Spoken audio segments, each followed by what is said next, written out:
자, 오늘 설교 제목은 뭐죠? 예, 부활이 있어 가장 행복한 자. 부활이 있어 가장 행복한 자. 여러분들 다 예수님 믿으시죠? 네, 여러분들을 위한 십자가 대속 사역을 다 믿으시죠? 그러면 여러분들에게도 부활이 있겠네요? 조금씩 커지는 건가요? 작은 것 같은데. 그러면 여러분들은 세상에서 가장 행복한 자겠네요? 마지막에는 약간 억지로 하는 텀이 있었어요.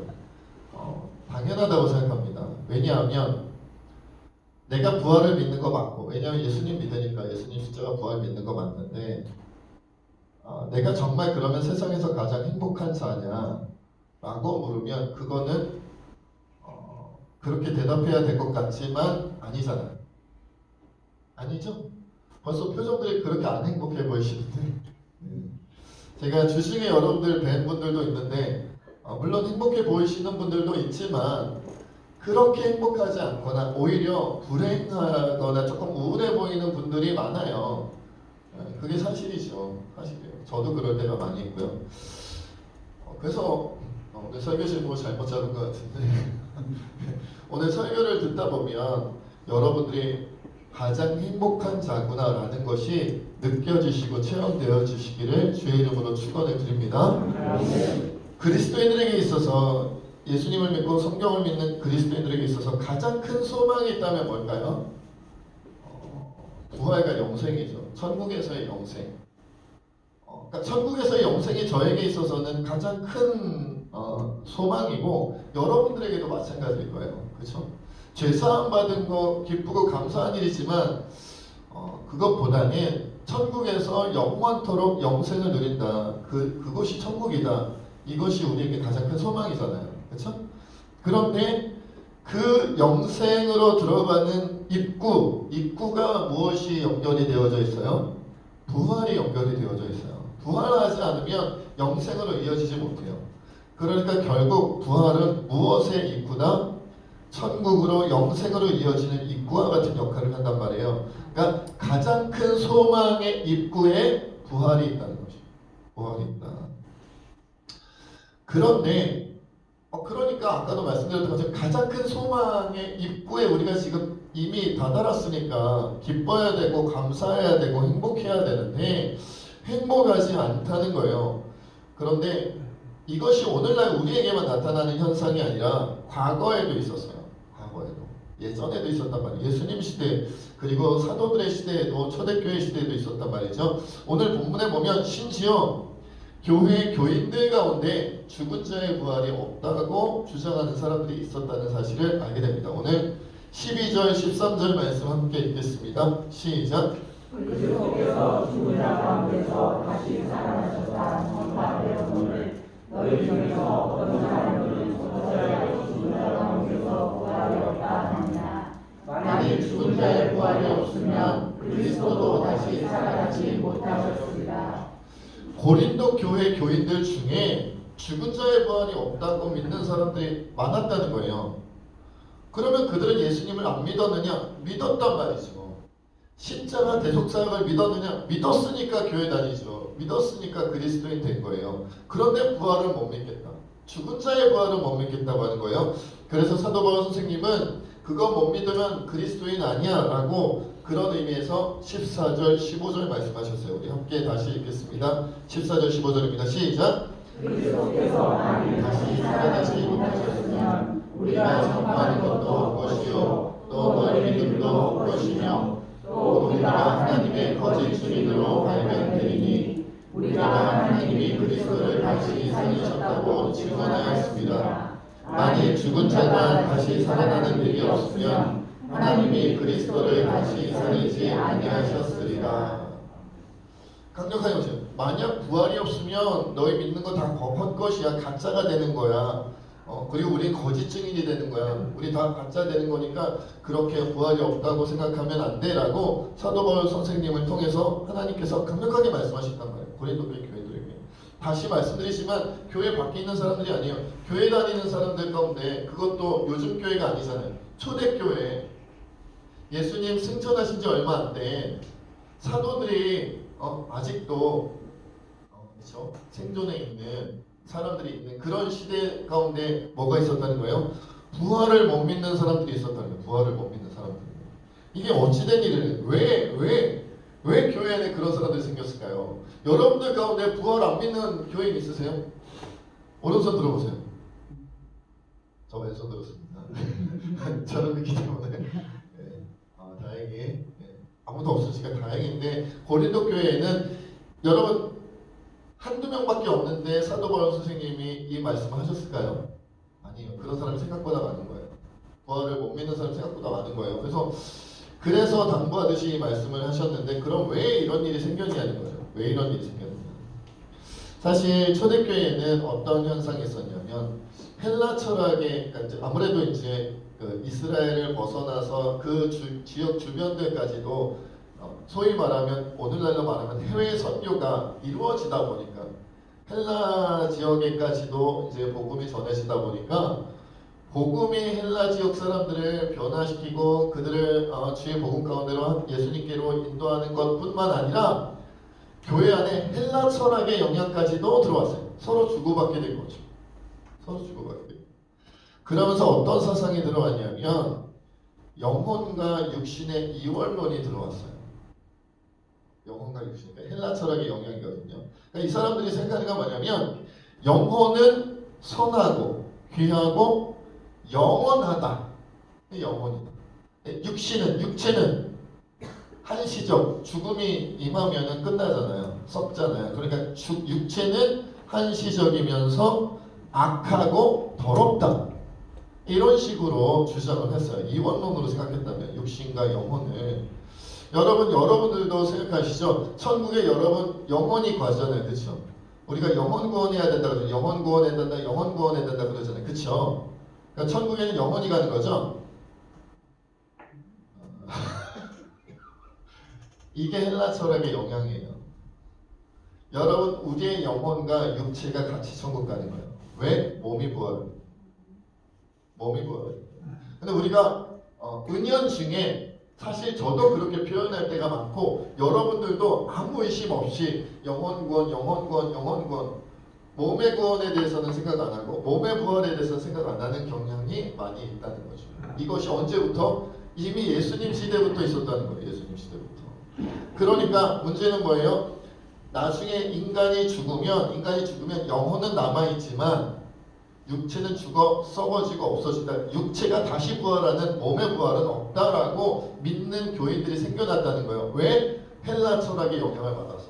헬라인들 가운데 교회 들어와서 예수님 믿는 사람들이 생기다 보니까 그 사람들의 생각이 성경의 말씀과 짬뽕이 돼가지고 뒤섞여가지고 그냥 혼합주의가 되거든요. 혼합주의가.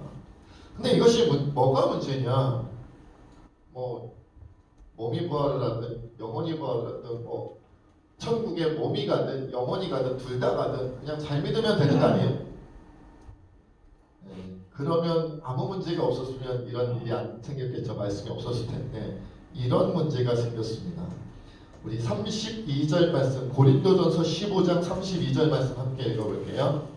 고린도전서 15장 32절 시작. 내가 사람의 방법으로 에베소에서 맹수와 더불어 싸웠다면 내게 무슨 유익이 있으리요? 죽은 자가 다시 살아나지 못한다면 내 죽을 터이니 먹고 마시자 하리라.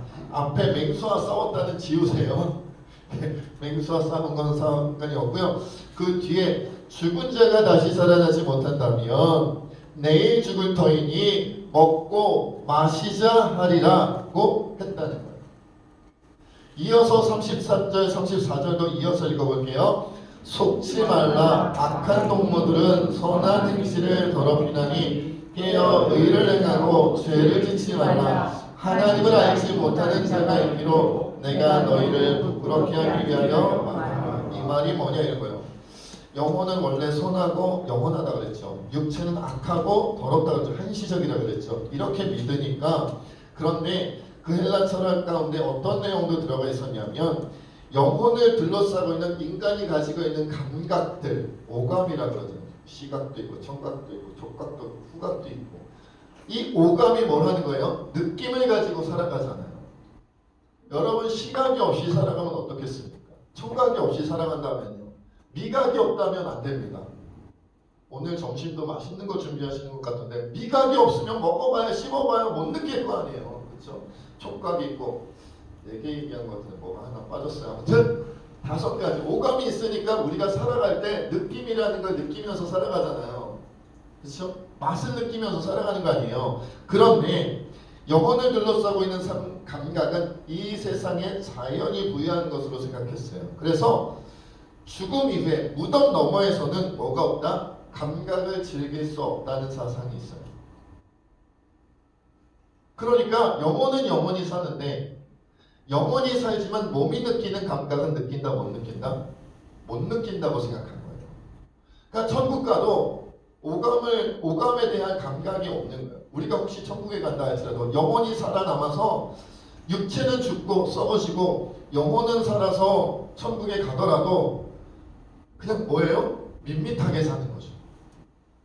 보는 즐거움도 없고 듣는 즐거움도 없고 그냥 느껴지십니까? 무슨 말인지. 그냥 어떻게 그런 생각을 했는지 모르겠는데 감각 없이 사는 사람이라고 생각했어요. 그러니까 32절에 뭐라 그래요? 죽은 자가, 그러니까 죽은 몸이죠. 이건 죽은 몸이 다시 살아나지 못한다면 내일 죽을지 모르니 지금 당장 뭐 하자? 먹고 마시자. 쾌락주의가 된다. 그래서 33절에 속지 말아라. 악한 동무들은 선한 행실을 더럽힌다. 그러니까 선하게 사는 것보다 즐기면서 사는 게 중요한 거야. 성취하면서 이루면서 사는 게 중요한 거야. 하나님의 뜻을 이루는 것보다는 이 세상에서 내가 누릴 수 있는 거 다 누리고 가야 돼. 왜? 천국에서 못 누리니까. 죽음 이후에는 못 누리니까. 그것이 몸의 부활을 믿지 않는 자들의 맹점이었어요. 천국 그런 천국 가고 싶으세요? 별로 감각이 없어. 감각을 느끼지 못하는 것이에요. 즐기지 못하는 것이에요. 기쁨과 감사가 있기가 어려운 거죠. 그냥 죽지 못해 사는 것처럼. 그러나 지옥 가는 것보다 나으니까 가는 것이에요. 그런 식으로 믿으니까 이 땅에서 먹고 마시자. 이 땅에서 즐기자. 이 땅에서 쾌락을 누려야 돼. 이 땅에서 모든 것에 죽기 전에 최대한 많이. 그렇다면 최대한 오래 살아야지. 최대한 오래 살아야 되고 오래 살면서도 모든 것을 다 누려야 돼요. 마음껏 보고 마음껏 듣고 마음껏 맛보고 마음껏 만지고 자기가 누릴 수 있는 것들 마음껏 냄새군요. 냄새를 제가 계속 빼먹었네요. 제가 코가 막혀갖고 네 마음껏 좋은 향기를 맡으면서 살아야 돼. 왜? 천국 가면 못 누린다니까요. 이 땅에서 누리는 것처럼 누릴 수가 없다고 생각하는 거예요. 그러니까 교회 안에 뭐가 들어온 거예요? 쾌락주의가 들어오고 물질주의가 들어오고. 사실은 여러분 어떤 면에서 보면 오늘날 그렇게 맨날 기복주의 하는데 그 기복주의가 사실은 여기서도 연결이 되는 거예요. 왜? 이 땅에서 복을 못 누리면 천국에서 복으로 누릴 게 없는 거예요. 별로. 그냥 사는 거지. 연장해서 계속 사는 거지. 이 땅에서 누리는 즐거움, 행복, 기쁨, 감사 이런 것들 별로 누리지 못하니까 최대한 이 땅에서 수명을 끌 때까지 끌면서 많은 것을 누려야 돼. 그러니 교회 안에 고린도 교회 사람들의 마음과 생각과 살아가는 태도는 어떻겠어요? 저 영원한 영생을 바라보며 저 천국을 바라보며 상급과 면류관을 바라보며 살아가는 게 아니라 오늘은 뭐 하면서 즐길까? 내일은 뭐 하면서 누릴까? 내게 남아있는 수명이 얼마나 될까? 그 남아있는 수명 동안 내가 이 땅에서 누릴 수 있는 모든 즐거움을 다 누려야 되는데, 다 맛봐야 되는데, 그거 걱정하면서, 그거 고민하면서, 그걸 목표로 살아가지 않겠냐고요. 그런 사람들에게 하루하루는 어떻겠습니까? 굉장히 이기적이겠죠? 안 봐도 뻔하죠. 굉장히 뭡니까? 쾌락을 추구할 거고 세상의 성공을 추구할 거고 자신의 이득을 추구하게 될 것이고. 여러분 마치 오늘날 우리들의 모습 같지 않습니까? 몸의 부활을 죽은 자의 부활을 믿지 않는 자는 이렇게 살아간다는 그 선한 행실을 살고 싶지 착한 일을 할 시간이 어디 있어요? 누려야지 즐겨야지. 착한 일 할 시간 있으면 가서 즐겨야지. 착한 일 할 시간 있으면 우리 가족 챙기고 나 챙기고 내가 뭐 세상에서 즐길 수 있는 그거 할 시간 거기다 투자를 해야지. 어디 착한 일 할 시간이 있고 남을 위해서 봉사할 시간이 어디 있고 희생할 시간이 어디 있고 사랑을 베풀 시간이 어디 있어요? 이런 식으로 생각하며 살아가는 사람들이 어떻게 되었다? 많아졌다는 거예요. 그래서 사도 바울 선생님 오늘 말씀을 통해 분명히 말씀하시네요. 우리 16절부터 19절까지 16절부터 19절까지 함께 읽겠습니다. 시작. 만일 죽은 자가 다시 살아나는 일이 없으면 그리스도도 다시 살아나신 일이 없었을 터이요. 그리스도께서 다시 살아나신 일이 없으면 너희의 믿음도 헛되고 너희가 여전히 죄 가운데 있을 것이요. 또한 그리스도 안에서 잠자는 자도 망하였으니 만일 그리스도 안에서 우리가 바라는 것이 다만 이 세상의 삶뿐이면 모든 사람 가운데 우리가 더 불쌍한 자이니라. 우리 19절 다시 한번 읽겠습니다. 시작. 만일 그리스도 안에서 우리가 바라는 것이 다만 이 세상의 삶뿐이면 모든 사람 가운데 우리가 더욱 불쌍한 자이니라. 왜요? 예수님을 믿었고 부활을 믿었기 때문에 이 세상에서 남들은 다 누리려고 하는데, 남들은 즐기려고 하는데, 남들은 다 얻으려고 하는데, 남들은 다 성공하려고 하는데, 예수님 믿고 십자가 믿고 부활 믿는 사람은 나의 성공, 나의 쾌락, 나의 즐거움이 아니라 하나님을 살아가는 것과 이웃을 섬기며 살아가는 것과 죽은 영혼을 살리는 것에 내 인생을 걸고 내 목숨을 걸고 내 시간을 투자하고 내 힘을 투자했으니 즐길 겨를이 없었단 말이에요. 즐길 겨를이 없었어. 그러니까 만약 부활 없는데? 부활이 없으면 뭐가 없다? 예수님 가짜다. 예수님이 가짜면 복음도 성경도 가짜다. 하나님도 가짜다. 이렇게 돼버린단 말이에요. 그러면 부활을 믿고 살아갔던 사람들은 모든 사람 가운데 세상에서 가장 불쌍한 자가 되는 거예요. 가장 불쌍한 자. 여러분 만약 부활이 없으면 이 자리에 세진교회 지금 예배드리러 모인 여러분들이 이 세상에서 70억 명 인구 가운데 가장 불쌍한 사람들이에요. 가장 불행하게 사는 사람. 그렇다면 역설적으로 부활이 있다면 어떻게 될까요? 부활이 사실이라면 반대로 생각합니다. 70억 명 중에 부활을 있는 부활을 믿는 우리가 가장 행복한 자가 되어야 되는 거 아닌가요? 그렇죠? 그렇게 우리는 부활이 실제로 있고 그 부활을 우리가 믿고 있는 게 사실이라면 우리는 이 세상에서 조금 힘들어도, 조금 아파도, 조금 괴로워도, 조금 고통스러워도 입구에 이미 다다라 있잖아요. 영생이라는 입구, 천국이라는 입구, 영원한 생명 속에 하나님과 더불어 동행하며 즐겁게 행복하게 죽지 않고 살아간다는 그 삶이 주어져 있기 때문에 우리는 이미 다 가진 자들이라는 거예요. 모든 행복의 조건을 다 가진 자들이다. 모든 행복의 조건을 다 가졌을 뿐만 아니라 그것이 우리에게 현실이 될 그런 존재로 살아가고 있다는 것이죠. 그렇게 여러분 부활을 믿는 사람은요 순종할 수 있게 되는 거예요. 부활을 믿는 사람은요 선하게 살 수 있고요. 부활을 믿는 사람은 의롭게 살 수 있고요. 부활을 믿는 사람은 이기적이지 않고 이타적으로 살 수 있고요. 부활을 믿는 사람은 고난이 와도 기뻐할 수 있고요. 부활을 믿는 사람은 원수도 사랑할 수 있어요. 부활이 없다면 저는 일단 원수를 고를 거예요.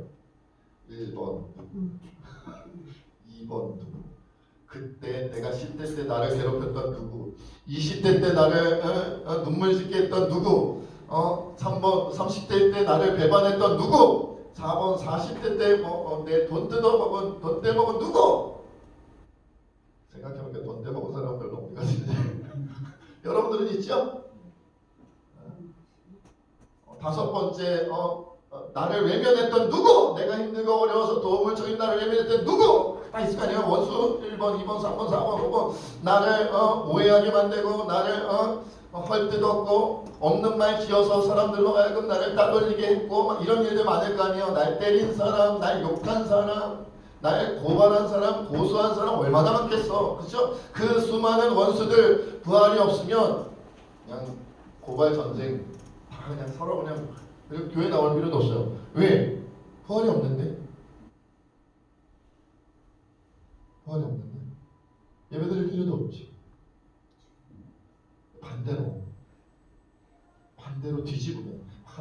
이렇게 하나를 확 뒤집으면요, 부활했으면 부활이 진짜리고 제가 그걸 믿는다면, 그것이 100%라면 저를 욕해도 괜찮아요. 어차피 천국 영생이 주어지면 이것 때문에 내 상급과 면류관만 올라가게 됩니다. 누가 나를 욕했는데 내가 부활을 믿고 그를 참아주면 상급과 면류관이 올라가는 거죠. 포인트가 쌓이는 거예요. 포인트. 누가 나를 때렸는데 내가 부활을 믿기 때문에 참아내면 어떻게 해요? 포인트가 쌓이는 거예요. 나를 누가 고소고발했는데 참으면 부활을 믿기 때문에 포인트가 계속 쌓이는 거예요.